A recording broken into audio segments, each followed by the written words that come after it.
¿Tú crees que hay una crisis grave, importante de la vivienda en nuestro país? Desde el momento en que se permite que una familia sea literalmente echada a la calle, claro que tenemos una crisis. Quienes se adjudican esa vivienda son la banca o los fondos buitres. Y que la administración pública pues no hace nada. Se ha creado esa mentalidad de que la vivienda es un bien para especular, para invertir, es una mercancía. Yo en lugar de comprar oro me compro un piso y entonces espero a ver si sube y me gano X millones. Los desahucios destrozan a las familias, las llevan a una agonía y a una depresión total. No podemos permitir ni un desahucio más. Es muy urgente que tengamos una ley de vivienda ya.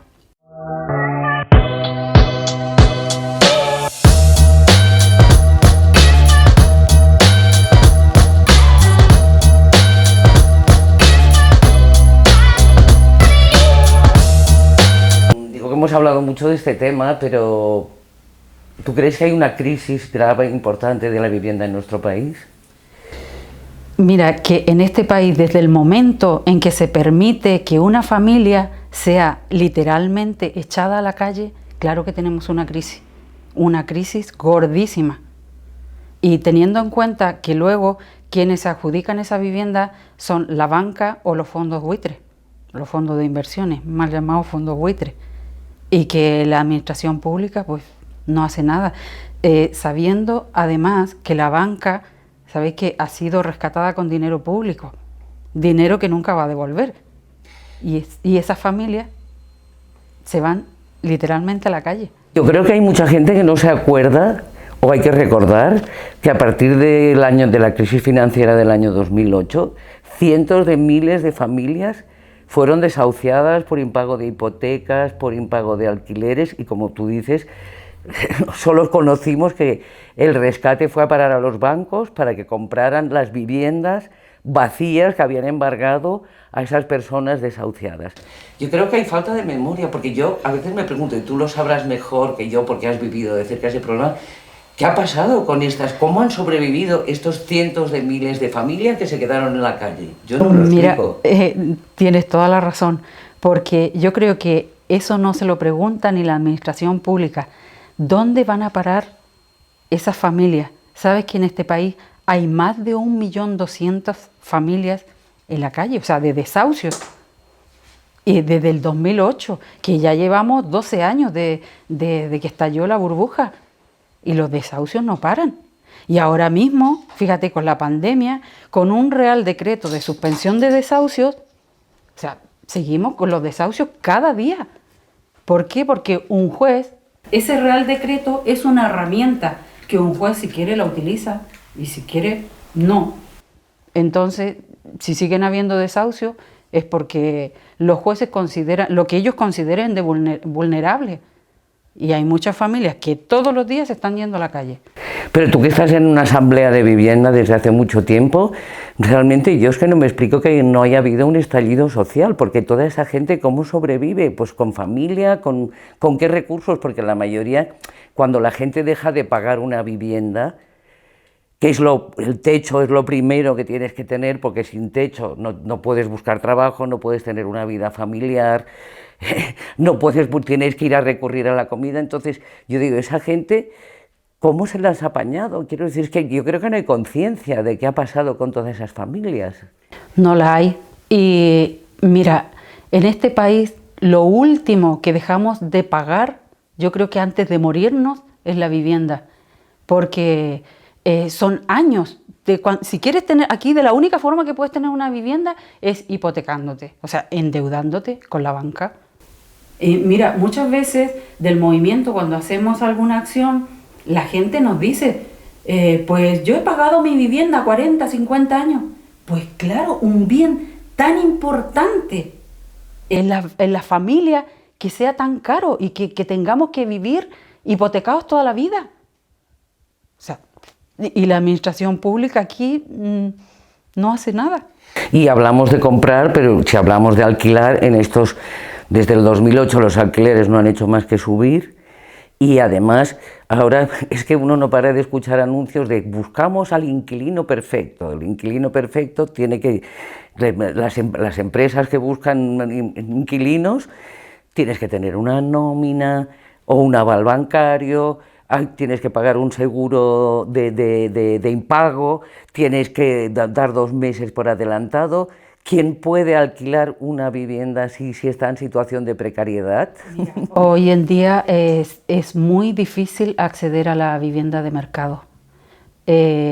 Por eso las familias han tenido que buscarse, mira, o viven hacinados en habitaciones o tienen que buscarse la vida.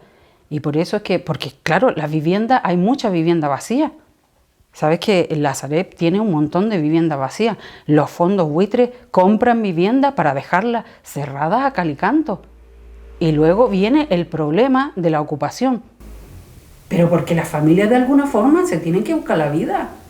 O sea, ¿qué? A ver, si no puedes tener acceso a la vivienda de alquiler, ¿qué haces? Pues alguna forma tienes que, porque si no puedes vivir con otra familia, ten en cuenta que muchas de estas familias que se han ido a la calle son gente extranjera, que no tienen familia directa aquí. Porque si un español, digamos, nativo, tiene más familias, tiene dónde ir, pero las familias extranjeras no tienen. Entonces, como no tengan amigos, que claro, te pueden tener un tiempo, pero si se juntan dos familias donde hay menores, ya es muy complicada la convivencia. Eso tiene que ser algo temporal, mientras que la administración pública diera una solución. Pero aquí no la hay, porque no existe un parque público de vivienda. Yo que he asistido a varias asambleas de vuestras de Carabanchel, la verdad es que me sorprende la capacidad de supervivencia que tiene la gente cuando no... Y además se habla de la ocupación, y ahí he visto mujeres y familias ocupas que no tienen nada que ver con el violento, con el delincuente, con el tal. Yo a veces pienso, a lo mejor parece una provocación, pero pienso que igual la ocupación de viviendas vacías ha salvado de muchos problemas de violencia en la calle, porque si toda esa gente estuviera en la calle, ¿qué pasaría? ¿Cómo lo veríamos? Lo que pasa es que es un problema oculto. Y además yo no entiendo de verdad cómo los bancos y luego los fondos buitre han podido tener edificios enteros vacíos durante 10 años, que han sido quitados, que han sido embargados, desahuciados a la gente, y esa gente, pues mucha gente lógicamente dice, bueno, pues yo voy a recuperar un piso de estos que me quitaron hoy y que está vacío y no está ocupado, o sea, nadie... Entonces, lo que no entiendo es por qué. Bueno, no lo entiendo. Supongo que además el mercado inmobiliario y el mercado de la vivienda es tan salvaje que al final todo lo puedes entender, ¿no? Pero que no haya habido unas normas para que durante todo este tiempo esas viviendas vacías se hubieran dado en alquiler social. A ver, porque la vivienda aquí no está considerada como un derecho fundamental. La vivienda es un bien de mercado para negociar y especular. Así de claro, así lo tiene España y así lo ha decidido. Por eso es que tantas viviendas se venden tan fácil a los fondos de inversiones. Ten en cuenta que ellos vienen aquí a invertir, a hacer negocio con ellos. Y si les hemos dejado que entren así de esa forma, imagínate, se le ha vendido hasta la vivienda pública. Vivienda que ya estaba asignada a familias que llevaban años pagando su alquiler, y ten en cuenta lo que cuesta entrar a que te asignen una vivienda pública, y cuando ya la has tenido, pues imagínate lo que ha hecho la administración pública, vender esas viviendas. Y esas familias o cumplen, o se adaptan a ese nuevo contrato, a ese nuevo casero, o se tienen que ir a la calle. Sí, a mí una de las cosas que más me ha sorprendido en los casos que he ido viendo es que mucha gente que le llega una orden de desahucio y no sabe quién es el propietario, porque primero fue de un banco, luego ese banco lo vendió, se lo compró la Sareb lo ha vendido a un fondo buitre, a una compañía de inversión, esta se la ha vendido a otro, y el día que le llega la orden de desahucio es que ya no saben ni con quién tienen que negociar, es imposible, hay una especie de barrera que ya no te da pie ni a negociar, porque muchos casos que he estado viendo, ¿no? Vete al registro de la propiedad a pedir una copia simple para ver quién es el dueño del piso. ¿Cuántas mafias hay ahí metidas entre medio, no? Ten en cuenta que esas viviendas, casi todas estas viviendas vienen han sido de familias que han contraído una hipoteca y luego, claro, con la crisis del 2008, algunas han aguantado hasta el 2012, 2014, hasta el 2015, pero ya ha habido un momento en que no han podido seguir pagando. Y esas vienen por un procedimiento de ejecución hipotecaria. Y sabes que ese procedimiento de ejecución hipotecaria es porque una familia se atrasa en 3 pagos, en 3 cuotas, y el banco te demandaba por una cláusula abusiva, que además lo pone en los contratos, pero como no hemos sabido entender en otros tiempos qué es lo que hemos firmado, entonces, ¿qué pasa? Que cuando te demanda, ya no te demanda por las 3 cuotas, sino que te demanda por todo el montante adeudado. Imagínate, si no eres capaz de pagar 3 cuotas, vas a poder pagar 100.000 euros, por ejemplo, y en 10 días, o sea, y ya que si las familias ya no pueden hacer frente a eso, imagínate, empieza una agonía con la familia. Luego esa vivienda es subastada, y ahí es donde casi siempre se la adjudica al banco. Luego el banco la vende a un fondo de inversión que ha creado él mismo o un fondo de inversión extranjera. Aquí Blackstone y todos estos grandes se han venido a hacer con un montón de viviendas. Y por otro lado la Sareb. Entonces, y también ellos van comprando y van vendiendo, porque lo que quieren es hacer negocio. O sea, quieren ganar. Pero ¿a ti no te parece que los medios de comunicación, que al principio, cuando empezó todo esto, se ha hablado mucho de los desahucios, de los desalojos, salían noticias, y que ahora parece como que eso ha desaparecido, porque ya hemos entrado en una dinámica de que, en fin, es igual, pues uno más, ya no hay más. Parece como si fuera un problema que ha desaparecido. Ahora se habla del ocupa violento, que cuando ibas a comprar el pan, te ha ocupado tu casa. Eso, y a mí la verdad es que me da una sensación como que ahora, pues como si esto ya no existiera, como si hubiera pasado, como si fuera un tsunami de desahucios que ya ha terminado. Y lo que hay que recordarle a la gente es que esto sigue ahí, ¿no? No sé por qué, quiero decir, nos acostumbramos. Lo que pasa es que al principio, yo creo que cuando estalló esto y empezaron los desahucios tan fuertes entre el 2008, el 2012, 2014, que fue brutal, porque era algo que no estábamos acostumbrados. Entonces sí salía por los medios y además era de una forma violenta, o sea, era sacarlo. Además, ten en cuenta que no existía la PAS, la plataforma afectados por la hipoteca. Estaban solos y esa familia era violentamente sacada de sus casas, y eso, claro, llamaba la atención, porque tú sabes que los medios donde hay violencia o hay sangre, si nos dan una paliza, pues allí están los medios, pero si no, somos invisibles. La plataforma afectados por la hipoteca la han tildado inclusive hasta de ETA, es que éramos igual que los de la ETA, y criminalizan, bueno, el tema, todo lo que hacemos contra la vivienda con el tema de los desahucios, bueno, criminalizado total, pero la PAS ha sido la única que le ha plantado cara a los bancos, a los fondos de inversiones, para poder parar los desahucios. Si no, imagínate, esto sería una sangría, porque ten en cuenta que en estos 12 años, la PAS, con la presión que hemos hecho social, se han conseguido muchas cosas. Se consiguió que los bancos firmaran un Real Decreto, bueno, que lo hizo el Estado, y que los bancos se adhirieran a un Real Decreto de buenas prácticas. ¿Eso qué significaba? Que ahí podías adherirte a la moratoria, a la dación en pago, yo qué sé, alquileres sociales, pero no todos los bancos lo firmaron, algunos lo firmaron y otros no. Los que lo firmaron, pues, y la moratoria, ese Real Decreto de la moratoria ha ayudado a que haya muchas moratorias concedidas. Ahora mismo creo que hay 500.000 de moratorias concedidas, que se va a terminar, que se ha ido ampliando. El PP las iba ampliando, digamos, aplazando cada 2 años. Ahora este gobierno, el año pasado, en el 2020, la aplazó por 4 años hasta el 2024. Cuando se termine ese Real Decreto, es que esas viviendas que están en una moratoria te la da el juez, que también tiene que tener cumplir unos requisitos. Cuando se termine, esto va a ser una sangría porque sabe que todas esas viviendas, los bancos ya se han deshecho de ellas, o sea, ya las han vendido.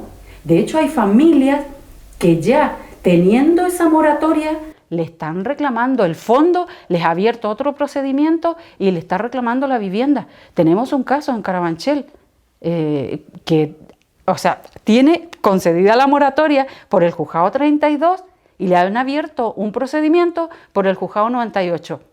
¿Y qué ha dicho el juez? Ha desconocido totalmente esa sentencia, y es una sentencia firme donde dice que si tiene concedida una moratoria porque lo cumple, además esa familia, su mujer tiene una discapacidad del 57%, están pensionados los dos, realmente se le ha concedido un juez, y mira, y el otro juzgado ha dicho que para adelante, tiene fijado el desahucio para el 22 de noviembre.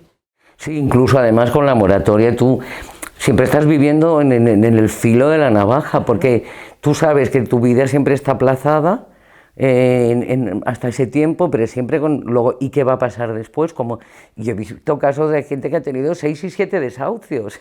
Tú tienes una lista de casos así inmensa, porque me hace gracia que te sabes todas las historias de todo el mundo, pero ¿por qué llegas tú? ¿Cuál es tu caso? ¿Por qué llegas tú a involucrarte en esta historia? Porque también soy afectada. Yo tuve 2 viviendas, 2 hipotecas, y en el 2014 una de las hipotecas ya no pude pagarla por la cuota que era tan elevada, porque se suponía que bajaban los intereses, pero bueno, eso... el caso es que la vivienda donde yo vivía ya no podía seguir haciendo frente a la cuota, y como la otra tenía alquilada, pues esa sí seguí pagándola. Y llegó el momento que cuando me atrasé en 3 cuotas, el banco Caixa Catalunya me demanda. Me demanda en 2014. En el 2015 se subasta la vivienda. En el 2016 viene la primera orden de lanzamiento y la recurrí pidiéndole al juez que me diera la moratoria, pero como tenía una segunda vivienda no me la podían dar, porque la moratoria tiene esos requisitos, que solo tienes que tener una primera vivienda, una única vivienda. Entonces me dieron una suspensión temporal. Al año siguiente viene la otra orden de lanzamiento, pero ya firme, y como sabían que tenía otra vivienda, ya el fondo que se adjudicó mi vivienda, Lambeo Investment, una filial de Blackstone. Por eso es que te digo, Blackstone aquí ha arrasado con muchísimas viviendas de estas que han sido, digamos, subastadas. Y bueno, yo lo que le pedía era un alquiler, porque ¿cómo me iba a la calle? Después de haber pagado 14 años mi vivienda, me iba a ir a la calle. Y claro, pero tenía la otra y ellos lo sabían, porque lo saben todo, y me empiezan a presionar. Te doy un alquiler si me entregas la otra en dación en pago. Y yo dije, pero ¿cómo voy a entregar la otra? Me voy a la otra. Y me dice, pero ten en cuenta que te vas a quedar con una deuda, porque te subastaban la vivienda y eso era lo otro, que luego te quedabas con esa deuda. Y es que no porque te subastaran y te quitaran la vivienda te iban a quitar la deuda, igual la tenías que pagar, aunque tú sabes que ellos han ganado por todos los lados. El caso es que me empiezan a presionar, te doy el alquiler, me das la dación en pago y te quitamos toda la deuda. Me reclamaban entre las 2 viviendas como 250.000 euros. Pues accedí a ello. Y el día que entregué la vivienda en dación en pago, y la vendieron en mis narices por 40.000 euros. Firmaron el talón delante mío, el mismo fondo, Lambeo Investment. Yo se la entrego al BBVA, porque sabes que Caixa Catalunya fue absorbido por BBVA. Se la entrego a ellos y al lado estaba el fondo le hace el cheque y firman entre ellos con notario y con todo ahí. Y lo único que respetaron, que la inquilina que yo tenía, le respetaron el contrato y continuó allí. Y a mí me dieron un contrato por 3 años. 3 años que se me acabaron el año pasado en plena pandemia. Por la pandemia me lo han, digamos, prorrogado 1 año más y este año se acababa. Imagínate, mi angustia, porque llegaba junio y se acababa. Empecé otra vez hablando y negociando y a ver cómo, porque claro, cada vez se complica más la situación. Sueldos precarios, que no hay una situación, que además tengo una situación de un hijo dependiente, entonces para mí se me complicaba todo. Seguir insistiendo, rogando y, bueno, casi llorándole al fondo a través de Anticipa y bueno, fíjate, me pusieron hasta un trabajador social, una gestora con un trabajador social. Empezaron a estudiar mi caso y me han prorrogado por 3 años más, menos mal. Eso Así es lo que hacen en las asambleas. Sí, eso es lo que hacemos en la asamblea. Claro, pero siempre son 3 años, que Sí. lo sabes dentro de 3 años, pues vamos a ver qué va a pasar y tal, la seguridad, o sea, tener una seguridad... Siempre tengo la esperanza, como digo, de vivienda pública. Mira, llevo apuntada desde el día en que dejé de pagar la hipoteca, me apunté a vivienda pública, a la MUS y a la antigua IBIMA. Nada. ¿Tú te crees que una vivienda, o sea, que la MVS, para que a ti te puedan adjudicar una vivienda, sortea las viviendas, igual como una lotería? O sea, es como una ruleta, ¿no? Y hay como 25.000 familias apuntadas en esa lista y sortea 300 viviendas al año. O sea, ¿cuándo vamos a acceder a través de vivienda pública? Por eso que necesitamos un parque público, por eso que necesitamos una ley de vivienda, una ley que garantice derechos, una ley que dote de un marco jurídico y que proteja el derecho a la vivienda. No, bueno, además, yo no sé si viene al caso, pero otra cosa que a mí me parece muy importante es el tema de los jóvenes. Si hablamos del problema de la vivienda, mira, hace poco, el otro día daban el dato de que 3 de cada 5 jóvenes de 35 años sigue viviendo con sus padres. ¿Por qué? Porque es imposible que accedan a una vivienda, o con trabajos súper precarios, si no están en paro, que hay muchísimos en paro. ¿Cómo pueden ni comprar? Por supuesto que yo que es complicadísimo, porque si no tienes ahorros, o un padre millonario, unos padres millonarios, no puedes comprar, pero el alquiler, no. ¿Cómo está el alquiler? Entonces, quiero decir, para la gente joven, yo creo que también es necesario un parque de viviendas que contemple todo ese problema, porque nos vamos a encontrar, yo creo que eso es muy grave, porque nos vamos a encontrar, es que esta gente joven, por supuesto, no puede establecerse con una pareja, ni pensar en tener hijos.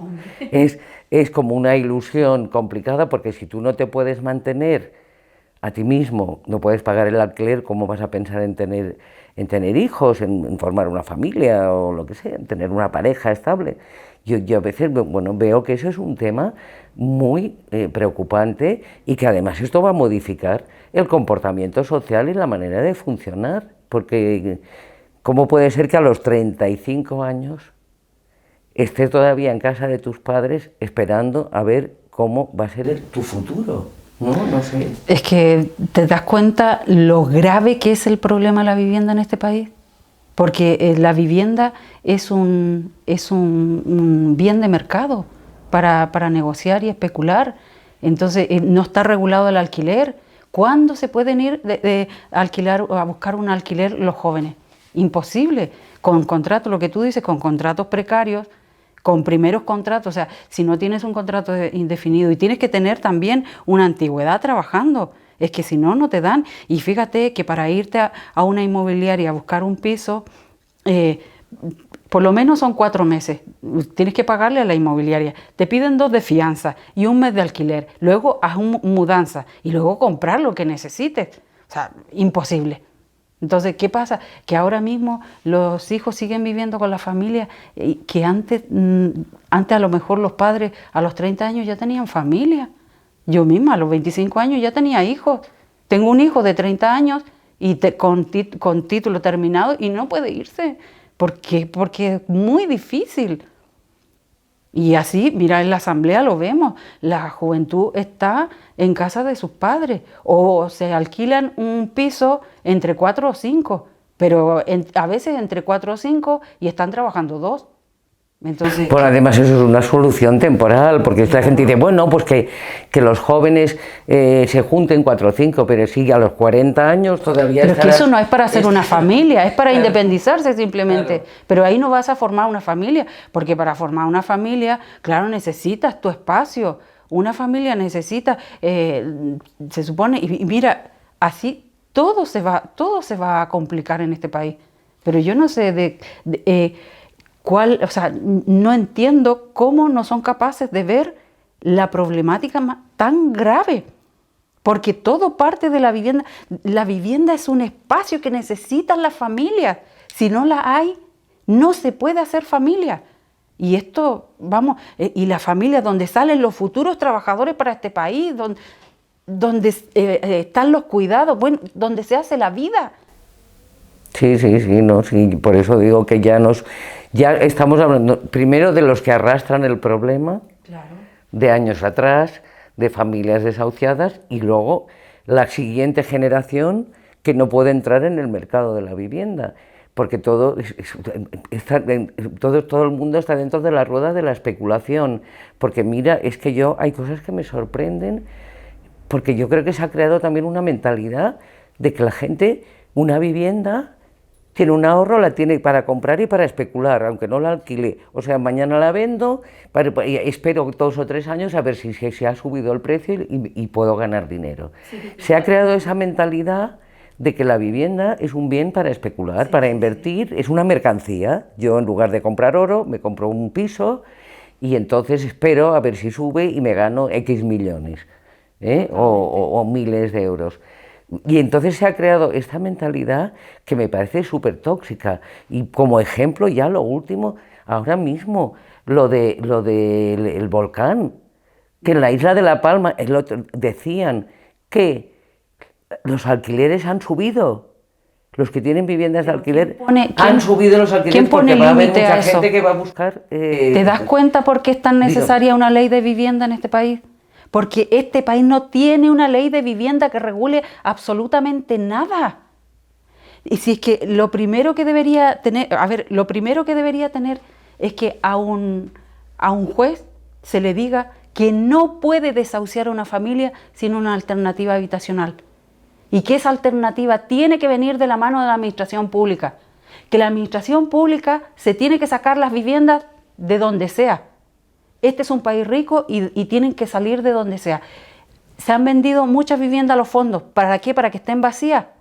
Pues recuperar esa vivienda, recuperar las viviendas, los bloques enteros que tiene la Sareb, cerrados a cal y canto,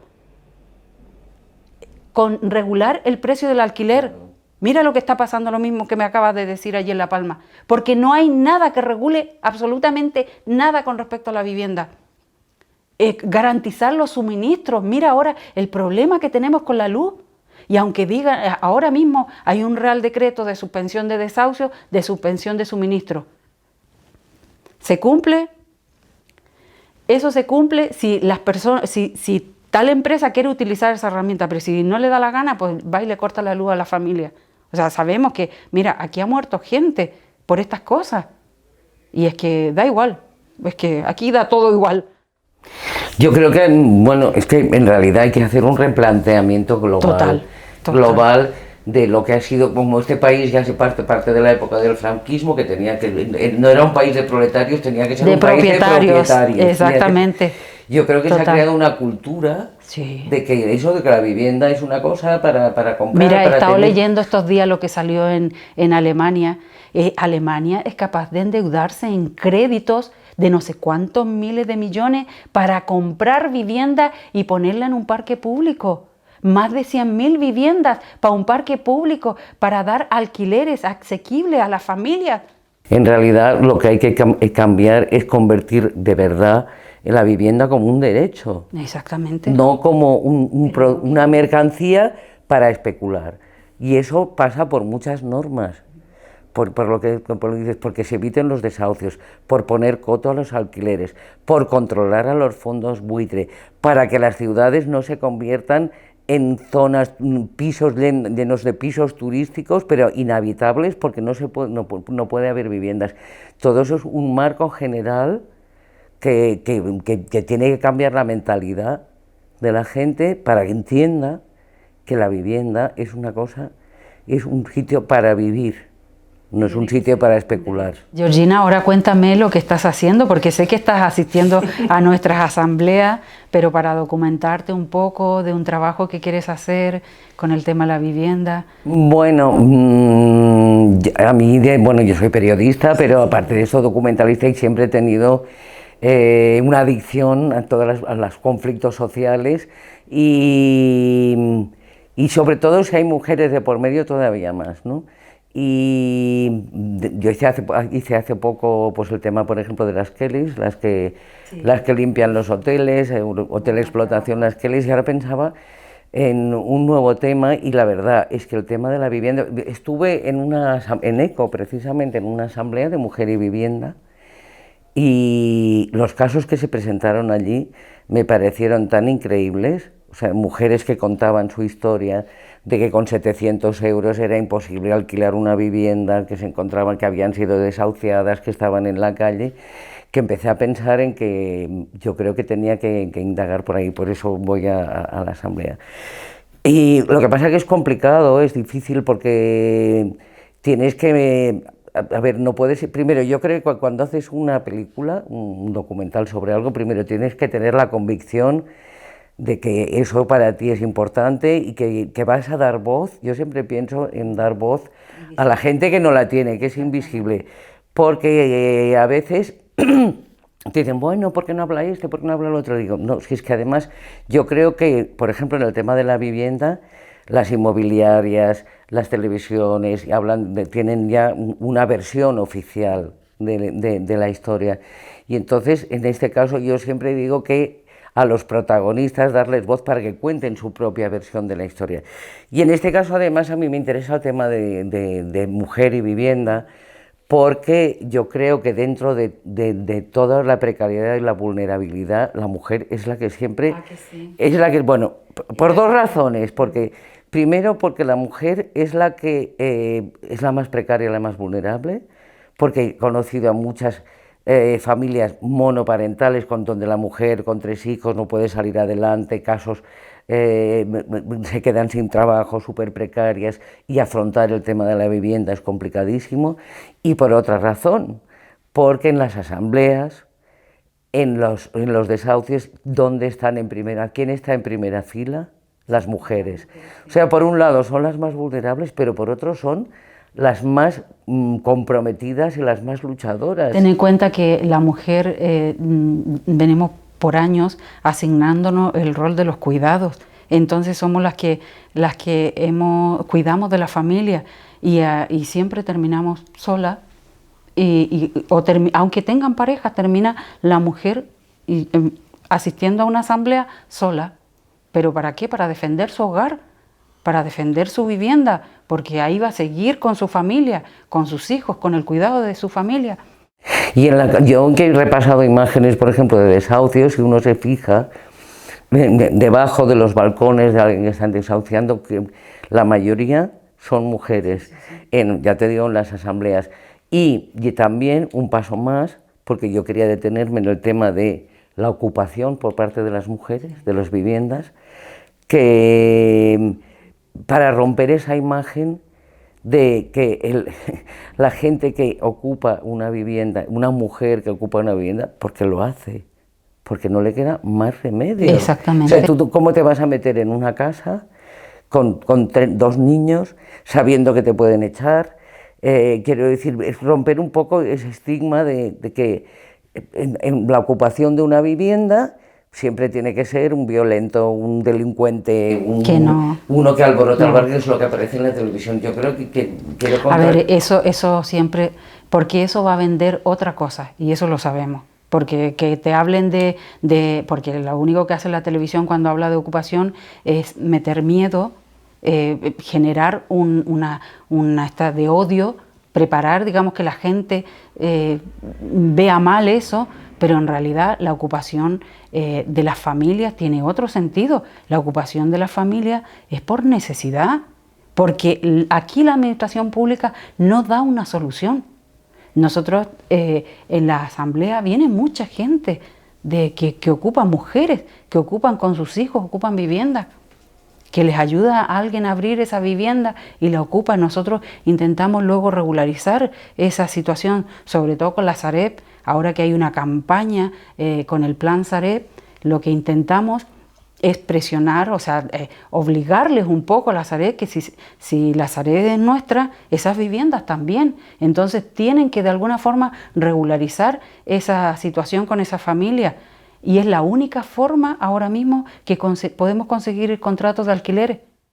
Es que además hay que romper esa idea de que tú te vas de tu casa y han ocupado tu vivienda, tal, porque normalmente, quiero decir, hombre, se puede dar un caso excepcional. Yo no te digo que haya ocurrido alguna vez, porque igual que entran a robar, entran a ocupar, pero quiero decir que yo creo que me da la sensación que la gente que decidió eso es porque va a la vivienda de un banco o de grandes tenedores, de fondos buitre, que saben que lleva 10 años vacía y que es de justicia poder tener un techo. Esa es la otra historia. Es recuperarla, en el fondo es recuperar una vivienda que te han arrebatado, porque esas familias que están ocupando ahora, a lo mejor le quitaron una vivienda que estuvo pagando a lo mejor 10, 12, 15 años y llegó un momento en que el banco la echó a la calle y ahora pues no le queda, quizás a lo mejor en algún momento estuvo de alquiler, estuvo a lo mejor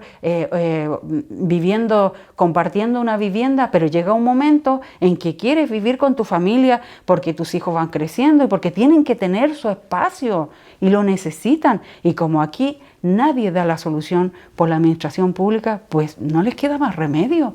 Me gustaría que mucha gente pasara por esas asambleas que se celebran semanalmente, que vieran en directo lo que la gente explica, lo que muchas mujeres explican que les está pasando, que bueno, cuando tú vives en una burbuja, tienes tu piso, tienes tu vida solucionada, parece que eso no existe, ¿no? O sea, es otro mundo. Pero ahí hay una es otro realidad. mundo. Entonces yo invitaría a mucha gente que algún día se pasaran a asistir a una asamblea de estas, de vivienda, solo estar un rato y escuchar a la gente que está contando lo que le pasa. Y a lo mejor en aquel momento se darían cuenta de qué problema, de lo duro que es y lo grave que es el problema de la vivienda y encontrarte sin casa y con alguien que te está llamando a la puerta, un desocupa o con una amenaza telefónica y que no sabes qué vas a hacer con tu vida. En el momento en que nuestras autoridades entiendan eso, que la vivienda tiene que ser un derecho en donde las familias hacen la vida, donde construimos la vida para criar, para cuidar nuestra familia. Es que como no se considere como un derecho, nunca van a cambiar las cosas.